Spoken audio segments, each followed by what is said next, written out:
Message goes out to Rachel Maddow. I'm in the Philippines right now cooking for thousands of kids.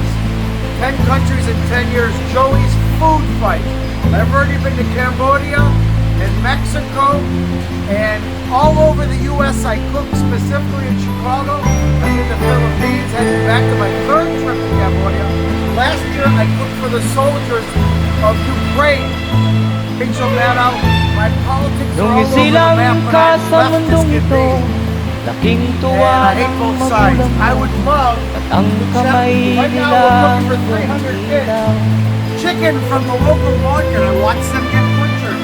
I tossed it in sesame oil, at ang nanay paprika, at tatay mo'y garlic powder, di white malaman pepper, and ang salt. gagawin. Barbecue chicken. Namasdan pati God says it always rains on the first day of May. If you ask the locals, that's what they'll tell you. sa gabi Barangay Mantaw, yan ang the iyong city of nanay sa pagtitimpla ng gatas mo. the city of Bicol. I've been to 2 different cities in the Philippines.